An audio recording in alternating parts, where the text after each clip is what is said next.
जय Sai Ram to all my viewers. आज की इस वीडियो में हम बात करने वाले हैं बहुत important topic resistance and factors affecting it. ये टॉपिक हमारे इलेक्ट्रिसिटी चैप्टर का है और इससे बहुत बार बोर्ड में क्वेश्चंस पूछे जाते हैं। बोर्ड में नहीं, आपके बहुत सारे कॉन्सेप्ट्स क्लियर होंगे अगर आप इस वीडियो को ध्यान से समझेंगे। मैं इस वीडियो में पहले आपको टॉपिक एक्सप्लेन करूंगी, फिर उसी से ही रिलेटेड कुछ इंपॉर्टेंट किस तरीके के न्यूमेरिकल्स आ सकते हैं वो समझाऊंगी। बिना टाइम वेस्ट करे हम चलते हैं अपने टॉपिक की तरफ, जो कि है resistance and factors affecting it. किन किन बातों पे रेजिस्टेंस को फर्क पड़ता है। अब अगर हम एक बात समझें, रेजिस्टेंस होता क्या है। आप लोगों ने समझा ही होगा रेजिस्टेंस क्या है, एक हिंड्रेंस है। हिंड्रेंस किसे बोलते हैं? रुकावट को। तो कोई भी चीज जो करंट के फ्लो में रुकावट क्रिएट कर रही है, हमने उसे क्या नाम दे दिया? रेजिस्टेंस। तो एक सिंपल सी बात, अगर आपको कुछ भी नहीं पता तब भी आप समझ जाएंगे रेजिस्टेंस क्या है? रुकावट। किसके फ्लो में? करंट के फ्लो में। तो करंट के फ्लो में जो भी चीज रुकावट क्रिएट कर रही है, हमने उसे क्या नाम दे दिया? रेजिस्टेंस। अब कुछ बातों को समझते हैं। सपोज करिए आप ट्रैवल कर रहे हैं, दो रोड्स हैं आपके पास।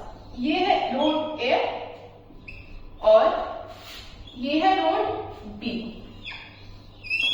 अब इतना समझकर आप मुझे ये बताइए कि ये ए रोड है जिसकी सपोज कर लेते हैं लेंथ एल है, और ये बी रोड है जिसकी लेंथ 2l है। Twice the road A.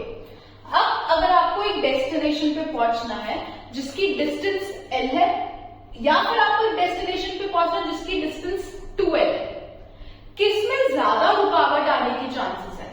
Obviously जब हमें ज्यादा डिस्टेंस ट्रैवल करना पड़ता है तो ज्यादा रुकावटें आने के चांसेस होते हैं। हम सोचते हैं ना, अरे अगर हमें इतनी दूर जाना है हम और जल्दी चले, रास्ते में ट्रैफिक हो सकता है या फिर हो सकता है रोड अच्छे से ना बनी हो। तो वो ही सर्टेन फैक्टर्स हमारी रुकावटें ही करंट के केस में कहलाती है रेजिस्टेंस। तो जितना बड़ा आपका ट्रैक होगा या जितनी बड़ी आपकी वायर होगी, उतनी ही ज्यादा आपकी क्या हो सकती है? रुकावटें। That is resistance. तो पहला फैक्टर जिसपे रेजिस्टेंस रुकावट को फर्क पड़ता है वो है हमारा length. The very first factor is length. और लेंथ पे कैसे फर्क पड़ता है? डायरेक्टली। डायरेक्टली मतलब अगर जितनी ज्यादा लेंथ उतनी ज्यादा रुकावट। तो resistance is directly proportional to length. More the length, more will be the resistance. Lesser the length or lesser the track, lesser will be the resistance. So that's the first factor. Coming to the second factor, अब हम next factor consider करते हैं, वो है हमारा area. इसको भी हम कंसिडर करेंगे एक ही एग्जाम्पल से कि अगर हमें रोड पे ट्रैवल करना है तो अगर आप मुझे खुद बताइए, आपको रोड पे ट्रैवल करना है, एक रोड है 2 लेन, दूसरी रोड है 4 लेन, मतलब एक बारी में 2 कार ट्रैवल कर सकते हैं, उसे 2 लेन बोलते हैं। जब एक बारी में 4 कार ट्रैवल कर सकते हैं, उसे 4 लेन बोलते हैं। अब आप बताइए किसमें आपकी जर्नी इजी होगी? More the area. अगर एक रोड है जिसमें 4 कार ट्रैवल कर सकती है, उस एरिया में आपकी कार की स्पीड क्या होगी? ज्यादा। ठीक है। बट अगर वो ही उतनी ही कार है और हमारी क्या है? 2 लेन रोड, तो उसमें हमारी कार की स्पीड क्या होगी? कम। क्यों? क्योंकि जितना ज्यादा एरिया होगा उतनी इजीली कार्स फ्लो कर पाएंगी। तो वही अगर हम बात कर रहे हैं रेजिस्टेंस, रुकावट को एरिया से कैसे फर्क पड़ता है? अगर आप उसे एरिया ए देंगे या फिर एरिया 2a देंगे, रुकावट किसमें ज्यादा आएगी? एरिया ए में। Less the area, more the रुकावट और मोर द रेजिस्टेंस। अब इसे हम कंपेयर कर रहे हैं करंट से। अगर यहाँ पे इलेक्ट्रॉन्स फ्लो कर रहे हैं, सपोज करते हैं रुकावट क्रिएट हो गई, यहाँ पे कोई प्रॉब्लम आ गई, वायर कट हो रही है, तो हमारे सारे इलेक्ट्रॉन्स किधर से फ्लो करेंगे? इतने से लिमिटेड एरिया से। अब वही इस केस में अगर इतनी रुकावट आई भी तो हमारे सारे इलेक्ट्रॉन्स ज्यादा एरिया से मूव कर पाएंगे।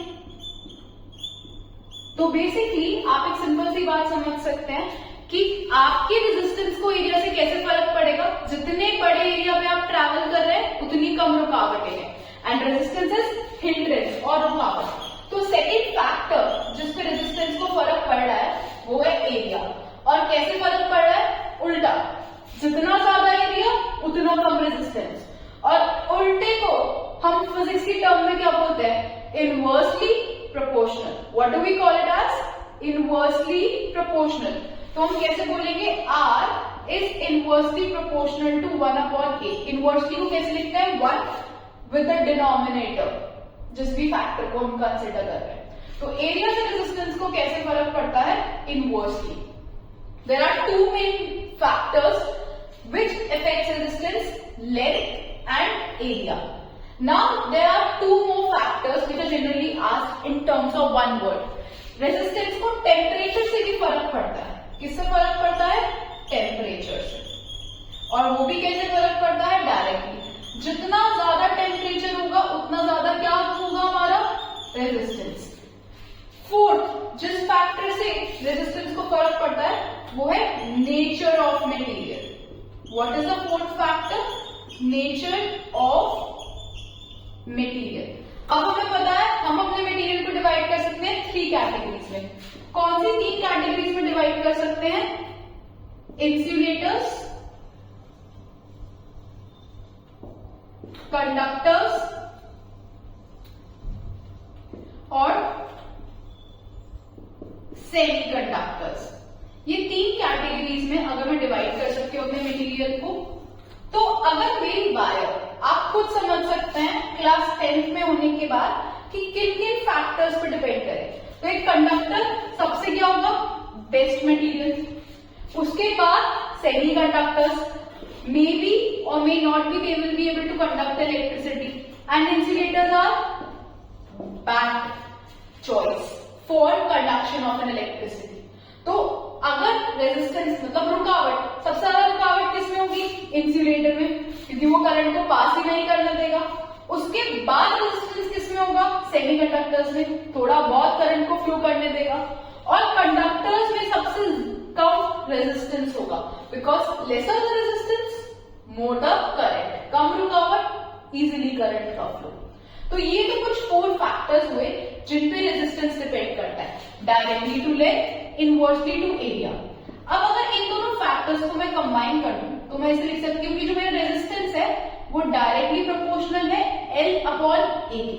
मतलब लेंथ से डायरेक्टली फर्क पड़ता है और जो भी चीज डिनोमिनेटर में आती है उससे इनवर्सली। तो क्या रिलेशन आई कि R किससे रिलेटेड है? L/A से। अब आपने कितनी डेरिवेशन समझी होंगी?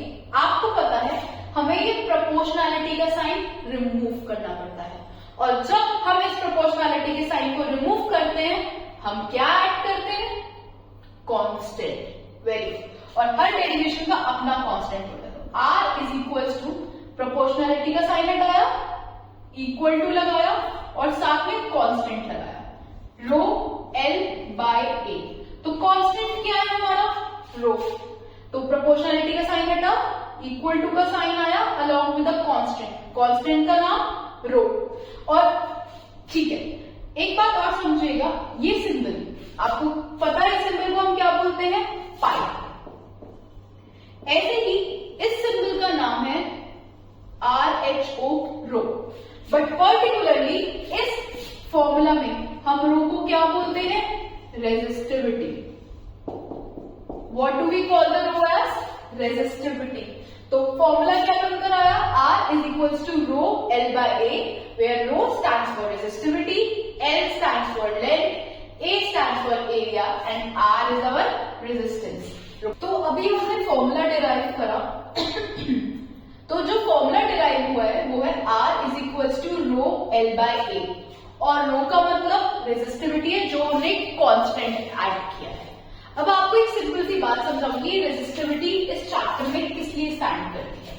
अब रेजिस्टेंस इसके इक्वल था rho L/A। Rho, if I suppose the length of the wire is 1 metre and the area is 1 metre square, मतलब जो मैंने वायर ली है उसकी लेंथ कितनी है? 1 मीटर है और एरिया कितना है? 1 मीटर स्क्वायर। अब अगर मैं इस फॉर्मूला में लेंथ की जगह पे पुट कर दूं 1, और एरिया की जगह पे भी पुट कर दूं 1 मीटर स्क्वायर, तो मेरा रेजिस्टेंस किसके इक्वल होगा? रो। रो मतलब रेजिस्टिविटी। इस डेरिवेशन में रो का मतलब क्या है? रेजिस्टिविटी। तो हमारा रेजिस्टेंस किसके इक्वल हुआ? रो मतलब रेजिस्टिविटी। तो अब इससे हम समझेंगे रेजिस्टिविटी क्या है। हमारी इस पर्टिकुलर डेरिवेशन के केस में रो जो रेजिस्टिविटी है वो क्या है? जब हम किसी वायर की लेंथ कितनी ले लेंगे? 1 और एरिया कितना ले लेंगे? 1 मीटर स्क्वायर, उस केस में हम रेजिस्टेंस को ही रेजिस्टिविटी कहते हैं। तो रेजिस्टिविटी क्या है? रेजिस्टिविटी हमारा रेजिस्टेंस ही है, बट एक फिक्स्ड लेंथ के लिए और एक फिक्स्ड एरिया के लिए। क्या फिक्स्ड लेंथ है? 1 मीटर। क्या फिक्स्ड एरिया है? 1 मीटर स्क्वायर। तो जो ये हमारी रेजिस्टिविटी है ये मटेरियल्स के लिए फिक्स्ड है, हर मटेरियल की। कॉपर की जो रेजिस्टेंस है 1 मीटर की लेंथ में और 1 मीटर स्क्वायर के एरिया में, उसे हमने क्या बोल दिया? रेजिस्टिविटी। तो रेजिस्टिविटी हर मटेरियल की, कॉपर, एल्यूमिनियम, सिल्वर, गोल्ड, क्या रहती है? फिक्स्ड। क्यों रहती है फिक्स्ड? क्योंकि वो हमने फिक्स्ड लेंथ और फिक्स्ड एरिया में कैलकुलेट करी है। करेक्ट? अब एक बहुत इंपॉर्टेंट क्वेश्चन जो यूजुअली पूछा जाता है कि if length is doubled, tripled, half, कुछ भी पूछ सकते हैं। अगर लेंथ को क्या कर दिया हमने? डबल्ड, क्या चेंज आएगा रेजिस्टेंस में और क्या ही चेंज आएगा उसकी रेजिस्टिविटी में। अब एक सिंपल सी बात समझिएगा, रेजिस्टेंस अभी हमने पढ़ा था डायरेक्टली प्रोपोर्शनल होता है किसके? लेंथ के। जितनी ज्यादा लेंथ उतनी ज्यादा रुकावटें, रुकावटों को हमने क्या नाम दिया? रेजिस्टेंस। तो if resistance is doubled, sorry if length is doubled, तो रेजिस्टेंस हमारा डायरेक्टली प्रोपोर्शनल है लेंथ पर। लेंथ डबल हुई, रेजिस्टेंस भी क्या हो गया? डबल। अब समझने की बात है रेजिस्टिविटी पर। रेजिस्टिविटी के लिए लेंथ क्या है? फिक्स्ड। कितनी लेंथ फिक्स्ड है? 1 मीटर, कोई भी मटेरियल हो। तो रेजिस्टिविटी को लेंथ से फर्क नहीं पड़ता, ना ही एरिया से पड़ता है, चाहे जैसा भी क्वेश्चन आए। तो if length is doubled, resistivity will not change. Why it will not change? Because resistivity does not depend upon length. Resistivity को length से फर्क नहीं पड़ता। इसी फैक्टर को हम एरिया से समझते हैं। If area is doubled, what is the change in the resistance? What is the change in the resistivity? अब अभी हमने पढ़ा रेजिस्टेंस इनवर्सली प्रोपोर्शनल है एरिया के। मैंने एरिया का कर दिया डबल, रेजिस्टेंस क्या हो जाएगा? हाफ। तो हम क्या लिखेंगे? If area is doubled, resistance will get half. क्यों? क्योंकि ये कैसे रिलेटेड है? Inversely related. The second factor, if I talk about resistivity, resistivity को कैसे फर्क पड़ेगा हमारे एरिया के डबल होने से? रेजिस्टिविटी को एरिया से भी फर्क नहीं पड़ता, क्योंकि एरिया क्या होता है रेजिस्टिविटी के केस में? 1 मीटर स्क्वायर। तो दोबारा हमारा आंसर क्या होगा? It will not change. और ये बहुत ज्यादा फ्रीक्वेंटली आस्क्ड क्वेश्चन है। आपके बोर्ड्स में ये क्वेश्चन बहुत बार पूछा जाएगा कि क्या फर्क पड़ता है रेजिस्टेंस और रेजिस्टिविटी को अगर हम एरिया डबल कर रहे हैं, लेंथ डबल कर रहे हैं। तो एरिया और लेंथ से फर्क सिर्फ रेजिस्टेंस को आता है, resistivity will not change.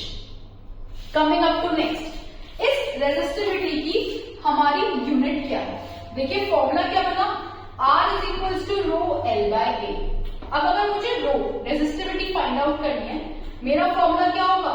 R into A by L. R stands for resistance.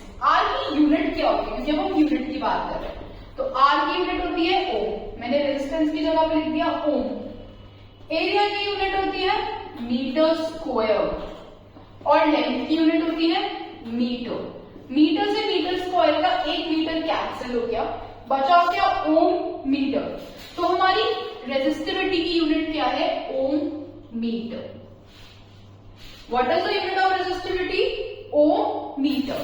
और ये भी बहुत इंपॉर्टेंट एमसीक्यू है। जो भी टॉपिक या जो भी मैं आपके साथ पॉइंट्स डिस्कस कर रही हूँ, सारे पॉइंट एक एक चीज बहुत इंपॉर्टेंट है आपके पेपर्स के लिए। Kindly make the proper notes, do revise it timely and practice the numericals. पहला टाइप जो इस फॉर्मूला से पूछा जाता है, कौन सा फॉर्मूला हमने डिस्कस करा, R is equals to rho L by A। The very first numerical is a wire has a circular cross section of radius 1 millimeter। एक वायर है जिसका रेडियस क्या है 1 मिलीमीटर, रेजिस्टिविटी है 2 into 10 to the power -6 ohm metre और resistance है 20 ओम। आपको क्या फाइंड आउट करनी है, लेंथ। तो पहले हमेशा जब भी जो भी क्वेश्चन आएगा हमारे एग्जाम्स में, हम वैल्यूज लिखेंगे। रेडियस 1 मिलीमीटर, ये तरीका जिससे हम अच्छे से रिप्रेजेंट करते हैं, एक एग्जामिनर को भी अच्छा पॉइंट ऑफ व्यू देता है और यही करेक्ट तरीका है कि हम पहले सब कुछ लिखें जो जो हमें दे रखा है किसी भी क्वेश्चन को सॉल्व करने के लिए, ईदर मैथ्स और साइंस। तो मैंने पहले सारी चीजें नोट डाउन कर ली है, रेडियस, रेजिस्टिविटी, रेजिस्टेंस। अब हमें पता है हमारे एरिया की यूनिट क्या है, मीटर स्क्वायर। तो रेडियस भी किस में होना चाहिए, मीटर। इस न्यूमेरिकल के या इस टाइप के जो भी न्यूमेरिकल आएंगे, रेडियस हमेशा मिलीमीटर में ही दे रखा होगा, क्योंकि जनरली जो हम वायर्स यूज करते हैं उसका रेडियस भी किसमें होता है, मिलीमीटर। हमारी फर्स्ट ड्यूटी और फर्स्ट स्टेप क्या है कि इस मिलीमीटर को हम किस में कन्वर्ट करें, मीटर में। कैसे करते हैं मिलीमीटर को मीटर में कन्वर्ट, बहुत सिंपल है। जो भी आपको रेडियस की वैल्यू दे रखी है, आप उसके आगे 10 की पावर -3 लगा दीजिए। कुछ समझ नहीं आता, मैथ्स ठीक है, दिमाग लगाने की या टाइम वेस्ट करने की जरूरत नहीं है। मिलीमीटर में दिया है, 10 की पावर -3 आगे लगाओ, किसमें कन्वर्ट हो गया, मीटर में। अब क्या फाइंड आउट करना है मुझे, लेंथ। देखिए क्या फॉर्मूला है हमारा रेजिस्टेंस का, R is equals to rho L by A। But अगर मुझे L फाइंड आउट करनी है, फॉर्मूला क्या हो जाएगा, R into A by rho। Formula वही है, हमने रीअरेंज कर दिया और मैं आपको यही प्रेफरेंस दूंगी जो फाइंड आउट करना है, क्योंकि इसमें वैल्यूज थोड़ी सी कॉम्प्लिकेटेड होती है। आप अपने न्यूमेरिकल को वैसे ही रीअरेंज कर लीजिए जैसे आपको रिक्वायरमेंट है। लेंथ फाइंड आउट करना था, R into A by rho। Resistance कितनी है, 20। एरिया नहीं है, एरिया का वायर के केस में फॉर्मूला होता है हमारे पास पाई आर स्क्वायर। पाई की वैल्यू हमें पता है और यहां पर आर की वैल्यू है 1 into 10 to the power -3। 1 को इग्नोर कर देते हैं, बाकी की है 10 की पावर -3 का स्क्वायर। तो क्या हो गया, पाई into 10 की पावर -6। मैं पाई की जगह 3.14 भी पुट कर सकती हूँ, तो 3.14 into 10 to the power -6। ये एरिया हम कैलकुलेट कर लेंगे पहले ही सॉल्व करने से। तो एरिया की value I 3.14 into 10 to the power -6। Divide करके हमें पुट करनी है रेजिस्टिविटी की वैल्यू जो है हमारे पास 2 into 10 to the power -6। बहुत सिंपल कैलकुलेशन है, 10 की पावर -6 से 10 की पावर -6 कैंसिल, 2 से 20 कैंसिल, 10। 3.14 into 10 क्या होगा हमारा, 31.4 मीटर। तो हमारी लेंथ कितनी आ गई स्पेसिफिक क्वेश्चन में, 31.4 metre. Next type of question ये है, the ratio of resistivity of two materials A and B is 1:2। आपको रेशियो दे रखा है रेजिस्टिविटीज का 1:2, रेशियो दे रखा है इनकी लेंथ का, दोनों वायर A और B की 3:4, रेडियाई का भी रेशियो दे रखा है 2:3। हमें इनके रेजिस्टेंस का रेशियो निकालना है। अब इस क्वेश्चन को कैसे सॉल्व करेंगे समझते हैं। आपको रेजिस्टिविटीज का रेशियो दे रखा है, मतलब रो, तो मैं लिख सकती हूँ रो ऑफ A वायर कितना, 1:2 है, तो हम x वेरिएबल की टर्म में लिखेंगे 1x। Resistivity of B wire कितना है, 2x। फिर आगे रेशियो ऑफ देयर लेंथ दे रखा है, लेंथ A वायर की कितनी है, 3y, लेंथ B वायर की कितनी है, 4y। क्योंकि हमें बहुत सारे रेशियो दे रखे हैं, हम एक ही वेरिएबल में नहीं चूज कर सकते हैं, रेजिस्टिविटीज के लिए अगर हमने x चूज किया है, लेंथ के लिए हम y जाएंगे, और वही अगर हमें रेडियस दे रखा है हम उसके लिए z प्रेफर कर लेते हैं। आप कोई भी लेटर कर सकते हैं, कोई कंपल्शन नहीं है कि x y z में जाना है। तो अब हमें length, resistivity and radius are given in the ratio. क्या फाइंड आउट करना है हमें? रेजिस्टेंस। पहले अगर हम रेजिस्टेंस ए वायर का फाइंड आउट करते हैं, फॉर्मूला क्या है? Rho L by A. क्योंकि हम फर्स्ट वायर हमारी ए दे रखी है हमें, तो हम ए लिख रहे हैं सबके सबस्क्रिप्ट में, length of A, area of A. तो रो ए कितना है हमारे पास? 1x as given above. Length A कितनी है मेरे पास? 3y। एरिया ए कितना है? एरिया नहीं गिवन है बट रेडियस गिवन है, तो pi, we know area, the formula of area is pi r square. Pi लिख दिया। आर की वैल्यू कितनी है? 2z का स्क्वायर। सॉल्व करके कितना आएगा? 3xy upon pi into 4z square. 2z का स्क्वायर क्या होगा? 4z square. ये आ गई मेरी equation 1। Coming to the equation 2, मतलब यही रेजिस्टेंस हमें बी वायर का भी फाइंड आउट करना है। तो आर बी कितना होगा? Rho B, L B, area B. Rho B कितना गिवन है हमें? 2x। लेंथ बी कितनी गिवन है? 4y। एरिया बी कितना गिवन है? पाई। आर स्क्वायर क्या होगा? 3z का स्क्वायर। तो सॉल्व कैसे करेंगे हम? 2 इंटू 4 8xy, पाई 3z का स्क्वायर 9z स्क्वायर। यही हमने इसी फॉर्म में फाइंड आउट करी है फर्स्ट इक्वेशन, इसी फॉर्म में फाइंड आउट कर रहे हैं हम सेकेंड इक्वेशन। अब हमारे पास रेजिस्टेंस तो आ गए, रेजिस्टेंस ए, रेजिस्टेंस बी, जितनी वैल्यूज गिवन है उस हिसाब से हमें, सॉरी रेजिस्टेंस ए, जितनी वैल्यूज गिवन है उस हिसाब से हमने रेजिस्टेंस फाइंड आउट कर लिया। अब हमें क्या फाइंड आउट करना है? रेशियो रेजिस्टेंसेस का। रेशियो मतलब हमें इन्हें डिवाइड करना है। अब मुझे फाइंड आउट करना है resistance of A upon resistance of B. Upon मतलब डिवाइड ही होता है। ए का रेजिस्टेंस कितना है? 3xy upon pi into 4z square. मैं ये वैल्यू लिख रही हूँ 3xy upon pi into 4z square upon divide में लिख लो। कितना दे रखा है हमारा? 8xy। ये रेजिस्टेंस बी का हम फाइंड आउट कर रहे हैं, pi into 9z square. 3xy pi into 4z square multiply करेंगे तो ये रेसिप्रोकेट हो जाता है, तो क्या होगा? Pi into 9z square upon 8xy। xy से xy कैंसिल, पाई से पाई कैंसिल, z स्क्वायर से z स्क्वायर कैंसिल, तो 9 3 27, 8 4 32, क्योंकि ये और रिड्यूस नहीं हो सकता। तो हमारा रेशियो क्या आया? 27 ratio 32। I hope you are clear with this question as well.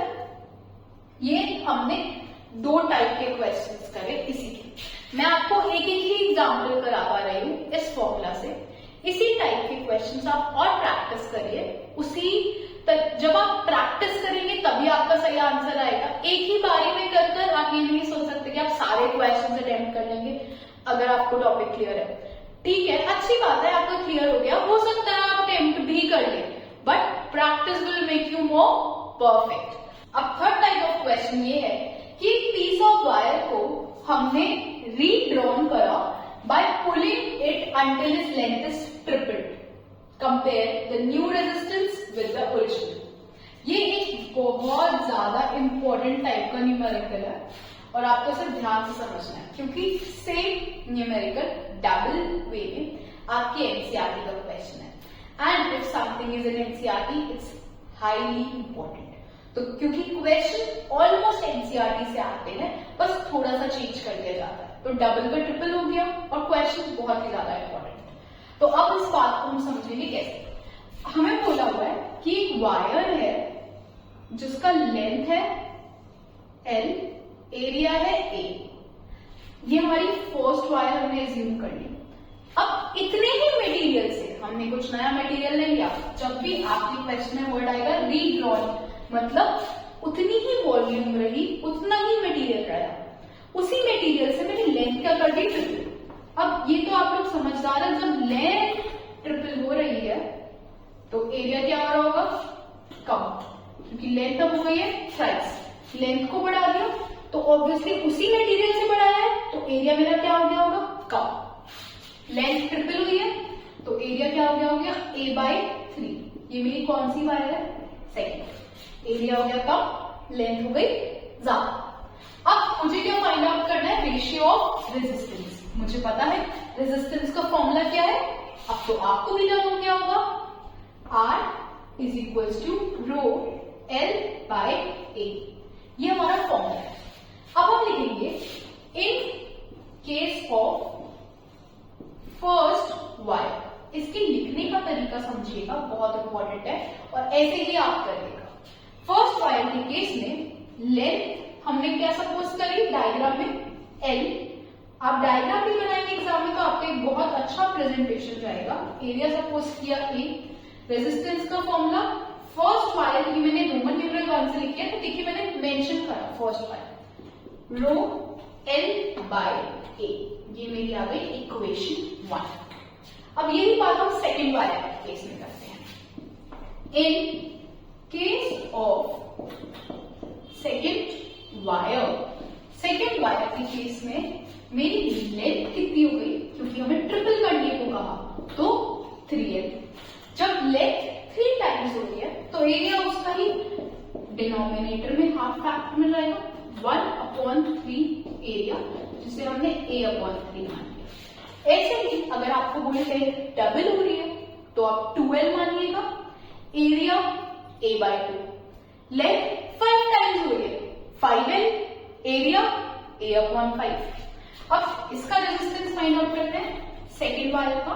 क्या लिखेंगे हम, रो 3L, एरिया A/3। अब ये 3 डिनोमिनेटर के भी डिनोमिनेटर में है। कुछ लोगों को ये सिंपल सी बात नहीं क्लियर होती है अभी तक कि जब डिनोमिनेटर के भी डिनोमिनेटर में होती है तो वो चीज कहां पे आ जाती है, न्यूमरेटर में। तो क्या होगा, रो इंटू 9L/A, और इसे हम क्या लिखेंगे, 9 रो L/A। आई होप आपको इतनी बात क्लियर है। ये 3 न्यूमरेटर में आ गया, 3 और 3 मल्टीप्लाई होकर क्या बन गए, 9 रो L/A वैसे ही लिखा है, नंबर को आगे लिख दिया, 9 रो L/A। ये हमारा क्या आ गया, रेजिस्टेंस किसका, सेकेंड वायर का। अब हमें क्या करना था, कंपेयर कि कौन ज्यादा बड़ा है, कितना बड़ा है। अब देखिए हमारा फर्स्ट इक्वेशन क्या थी, रो L/A। इक्वेशन 1 को कंसिडर करिए, रो L/A की वैल्यू हमने क्या मानी थी, R1। अब यहां पर भी क्या आ गया हमारा, रो L/A, रो L/A, रो L/A। तो रो L/A किसकी इक्वल था, R1 की। तो मैं क्या सोच सकती हूँ, R2 9 लिख दिया, रो L/A की जगह मैं क्या लिख रही हूँ, R1। तो जो मेरा R2 है, रेजिस्टेंस ऑफ सेकेंड वायर, वो क्या है, 9 times resistance of first wire. ये कंपैरिजन भी हो गया। तो ये 3 टाइप के न्यूमेरिकल्स आपको समझाए हुए हैं। आप मेरी प्रीवियस ईयर के क्वेश्चंस की वीडियो, एनसीईआरटी एक्सरसाइजेस की वीडियो और बहुत इंपॉर्टेंट प्लेलिस्ट है most expected questions of boards, वो वीडियो देखकर बहुत सारी चीजों को रिवाइज कर सकते हैं, बहुत इंपॉर्टेंट नए क्वेश्चन समझ सकते हैं। बहुत सारी केस स्टडीज भी हैं जो प्लेलिस्ट केस स्टडी के नाम से क्लास 10 आपको प्लेलिस्ट में मिल जाएगी। उन सब चीजों को प्लीज गो थ्रू करिए। हर एक चीज, हर एक नया क्वेश्चन, केस स्टडी आपका कॉन्सेप्ट क्लियर करेगी और आपको समझ में भी आएगा। थैंक यू, आपने अपना इतना प्रीशियस टाइम नर्चर्स को दिया। आई होप ये कॉन्सेप्ट आपको क्लियर हो गया हो। अगर अच्छे से समझ में आया प्लीज वीडियो को लाइक करें और शेयर करें अपने फ्रेंड्स के साथ और चैनल को भी सब्सक्राइब करें। Thank you for giving your precious time to the nurturers. Have a good day.